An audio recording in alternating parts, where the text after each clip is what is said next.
Hi and welcome to Chat Central. Today we have with us the Minister of Parliament from the district of Surrey Centre. He is not only a very successful entrepreneur and lawyer, but also an advocate for a lot of youth initiatives and community building. Please welcome the MP from the Liberal Party of Canada, Mr. Randeep Sarai. Welcome, Mr. Sarai. Thank you. Thank you for having me on your show. It's always an honor and pleasure. Thank you so much for taking the time out. So, Mr. Sarai, now that this is your first term as an MP, yes, and it's almost going to be a year in October. Yes. And you are working directly under the leadership of the Honorable Prime Minister Justin Trudeau. Yes. How has this journey been so far? So it's been a great journey. It started in the summer and started a long time before that. But since we've got elected, it's been a very good journey.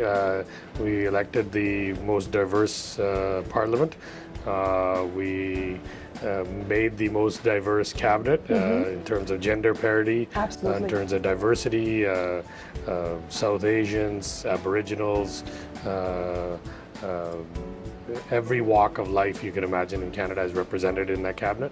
And then I think it's the first time that a government has made mandate letters for all the ministers. They have a checklist that they have to, and the checklist is public, so everybody has access to that. Okay. And so every minister knows they have to accomplish that list in their 4 years. Okay. So it's very specific. Very specific, every single ministry in their mandate. So it's been very good. We've had a great first 6-7 months. I can't complain. It's been a very effective parliament. We've been able to deliver on a lot of the promises already, and we're hopefully by the end of the year we'll have most of our promises fulfilled. Perfect. That's so wonderful to know. Now, Mr. Sarai, a recent development was done where an apology was made in the Parliament Hill by our Honourable Prime Minister Justin Trudeau, and you were there, and you are also one of the descendants of the people that were on the ship. When we talk about something like this, what kind of impact do you think it has on South Asians or Canadians in general? Sure. So it has a huge impact.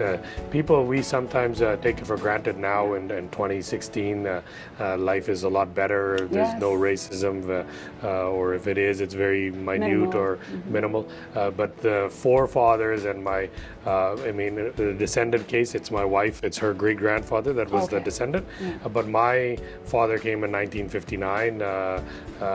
He went through a whole tide and wave of different types of immigration laws and difficulties they had. There was a time, and even if now you go in the land title office, anything in the Shaughnessy, Cambie area, property title said no Orientals or Asians could own those properties. So you legally couldn't own it. British properties. Here comes such a long way. So for them, I think the apology is even more symbolic than even my generation, because they've seen it where they couldn't move in a certain area. And also brings awareness to our community. And it also sets an example for the future. We don't know what we consider as fair now may not be fair in the future. Discriminating against women was normal before. They weren't allowed to vote. Eventually we overcame that.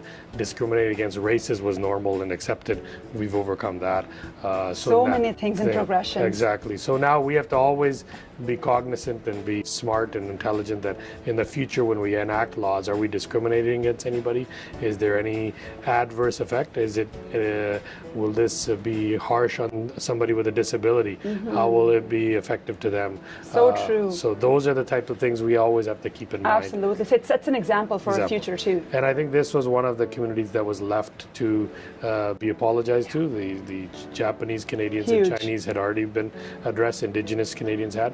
And so this, I think, was the last kind of black mark on Canadian history that needed to be it's removed. It's been removed. It's absolutely. Definitely a historic day. Now, when we do talk about inclusiveness and cultural tolerance, Vaisakhi this year was such a big celebration in Parliament Hill, and you were there personally to witness the celebration. What was that experience like? It was an amazing experience. I think Parliament has always been open, at least in the last years, for cultural and religious festivals of all kinds. So we have Holi there, we have Nowruz there. there. We have Eid celebration there. So just so people understand, there's always cultural celebrations, Easter, Easter Friday, Easter Monday.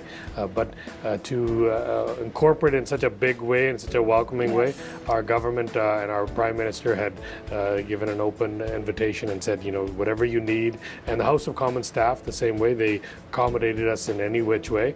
And it was a big initiative to see that, we came a long ways where we were not allowed to vote at a time where we were discriminated by the laws. And here we are celebrating Vaisakhi, and we had MPs wear turbans that, from Newfoundland to Nova Scotia to Ontario. The speaker wore a turban as well that day. We it just speaks very big in terms of just embracing your culture. Yes. Absolutely. And then that's exactly what Justin Trudeau's message was, that we should be, our strength is because of our diversity, not despite of it. So we are a stronger country because of the diversity. And when you have 338 MPs celebrate with one culture, and then the next week we celebrate with another, we take that back to our ridings. Absolutely. And so people who might have phobias sitting in Halifax or Prince Edward Island or Nunavut about what Sikhs or South Asians are, will now know a lot about them, and we will know more about what their other cultures and Asians, and that's so true. So that's such a good example to set for all different cultures and communities. Yes. Now, Mr. Sarai, when we talk about your district, Surrey Centre, and you also sit on the committee for Citizenship and Immigration, and the U.S.-Canadian Inter-Parliamentary Association. Yes. So what kind of work are you looking forward to do in those areas, or what kind of changes are you looking forward to bring in the future? So Surrey in general, and in my riding particularly as well, is a very young population. We have the highest number of under 19 people and young people moving in every month. 1,100 people move in, and we have the highest percentage. And we have we are the biggest city for under 19 population, where Vancouver is an aging population. Their schools are closing down. We are bursting at our seams. So immigration is obviously a big thing, and the right type of immigration, who we need to get. I don't believe in a system where we just use people, bring them in, let them do the dirty work or the harder jobs, and then send them back. We need a pathway to citizenship for everyone. So if they come to Canada, long-term, a nation-building immigration. So that's the type of work. Our first bill we're doing is Bill C6, which is reversing Bill C24, which was the dual citizenship or different types of citizenship. So now a citizen will be a citizen will be a citizen. There's no no whether your parents were born elsewhere or you were born elsewhere. Once you're a citizen, you're a citizen for life. And if you commit a crime, you'll go to jail here in a prison just like everyone else. So you have the advantages and the disadvantages of a citizen. Exactly. The second part on the Inter-Parliamentary Association with the U.S. So I attend the National Governors Association conference. So all the U.S. 50 governors meet regularly twice a year. So the first one was in Washington, D.C., and I attended that this year in February. And so the only foreign delegations on there are two. One is the Canadian delegation, which is 2 MPs, one Liberal, one Conservative, as well as 2 senators. It's kind of like a privilege. It's a very privilege. And the European Union sends their ambassador. So there's only really 5 foreign government elected officials. So it's very, very selective. And what we do is we learn. We develop relationships, obviously people-to-people relationships, particularly for me in BC, the Washington State and Alaska governors. They're the 2 most important because we have trade issues, we have stuff we can learn from. Legalizing marijuana, Washington did it. We can learn from what they're doing, the pros and cons, the good and bad. Quite a bit of work there. Oh, lots of work. Yeah. The other things that we do there is we learn their best practices. So, for example, we're going to do a lot of infrastructure. We're committed to doing $120 billion worth of infrastructure in the next 10 years. And what are the best practices? So which states in the U.S. have done the best job at building bridges, LRT, infrastructure? It's great because you're looking at a reference and then applying it in your region. In your own region. So we hear the experts that they hire to tell the governors. So we listen to the very same presenters. We learn their discussions, the good It's a and very, bad. very productive sort of like cohesion. Yeah. So I like to bring those back some of them I bring back to the city of Surrey and introduce them to those experts so that they're able to make better plans for infrastructure. And you know, at the end of the day, you're learning best governance systems as well. Who's doing better trade-wise? Who's doing more investment? Certain states in the U.S. have done an excellent job at attracting foreign companies to set up shop there. What works, what doesn't work. That's such a good way of kind of like applying and seeing what works for everyone. So, and you know, what you really realize, a lot of it people used to think was do a science city or a tax-free zone. That's actually not what really works.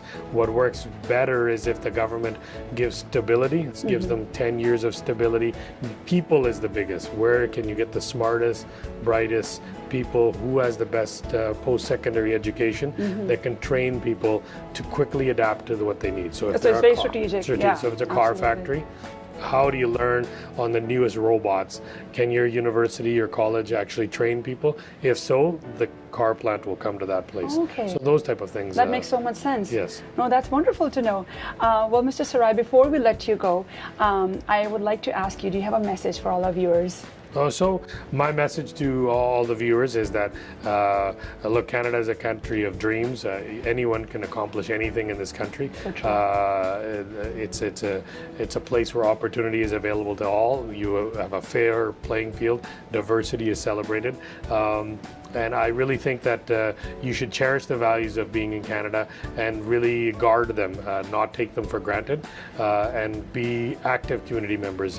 Involve yourself in the community, make your children be involved in the community, and that's the way our country, our province, our city will be the best place. Very well said. Well, thank you so much, Mr. Sarai, for those wonderful insights. On behalf of DARPAN Magazine, we wish you all the best for the future. Thank you. Thank you so much for having me. Thanks for watching Chat Central.